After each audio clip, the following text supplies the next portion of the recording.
This is my new Mixers Primo DJ controller. The controller is very nice. It runs very well with Serato, and also it runs with Traktor, but Serato is way more tighter regarding scratching with this type of jog wheels. It has everything that you want in a DJ controller. It also supports DDS. Hope that you see everything in the video. The first thing you have to do is to get rid of the front plate of the mixer. These are like 20 or 30 screws. It takes a lot of time, but you can do it quite easy. I've just installed it, but I will take it out and explain a little more. Yeah. Here we have the mixers. Very nice compact controller. You have here 3 cables. The standard cable that comes with the Mixers Primo. One cable is ground, the other one is VCC or 5 volts or 3 volts. It works with 5. And here in the middle you have the control pin or the signal pin. It's like every normal fader, mono fader or mono potentiometer. You have only three prongs. And we have to locate these pins in our Innofader Pro. It's not very difficult because at first we are going to locate the pins inside our controller, and if you see the original crossfader and the faders, you can see that it is a 3-pin connector, and you have here ground, on the other side VCC, and in the middle the signal.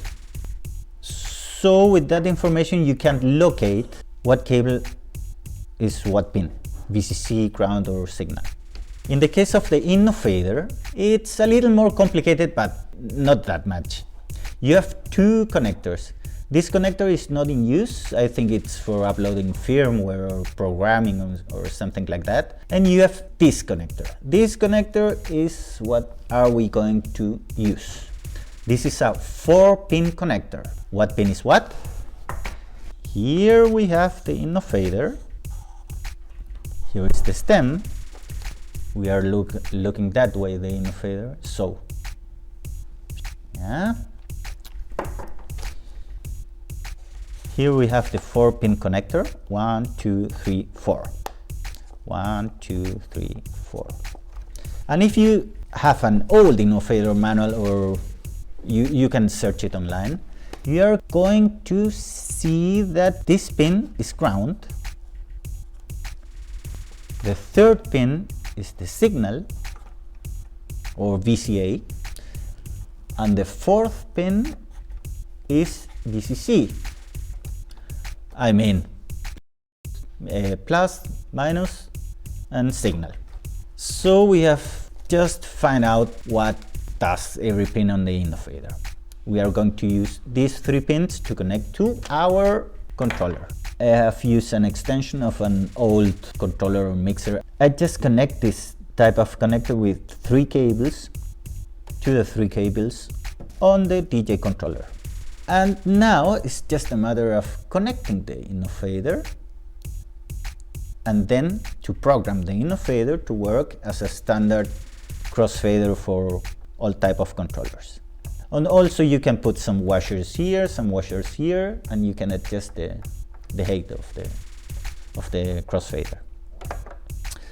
Now, this crossfader is going to work as a line fader or as a crossfader, and it works also in another controllers. I have tested in the DDJ SR, DDJ RR, the Mixers Primo, the Mixers Quattro, and in my Omnitronic CMX 2000 or Voxoa M70.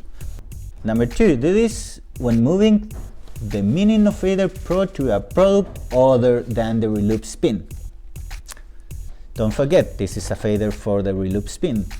If we continue to read here, we can program the Innofader to cancel the spin mode.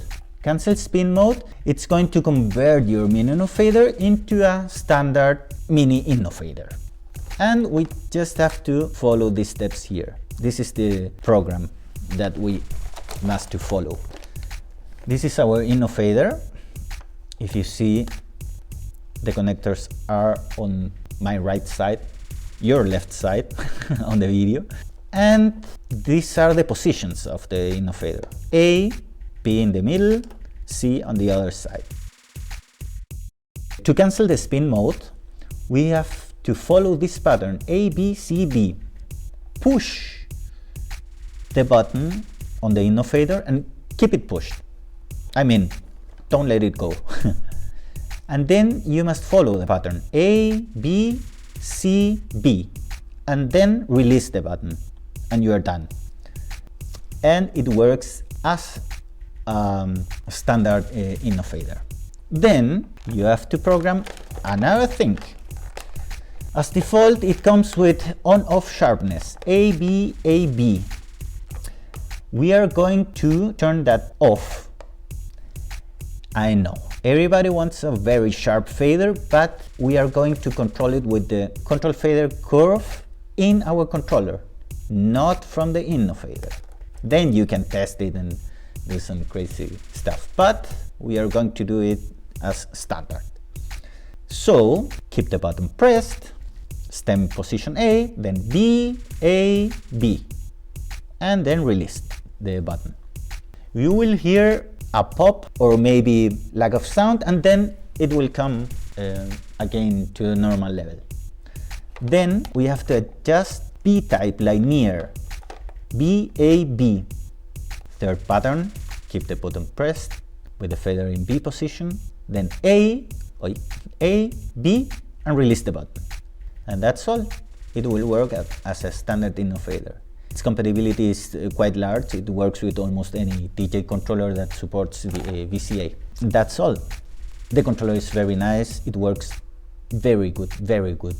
TVS inputs, you have a nice yoke wheel, very nice. Not like a turntable, but it's quite easy to scratch on it. I'm not too comfy with DJ controllers regarding to scratching, but this controller, it's very good. It's very good. I think way better than the Pioneers and others that I have tested.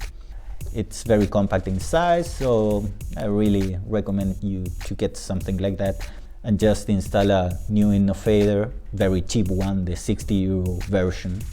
And remember, it's the Innofader Pro for the reloop spin.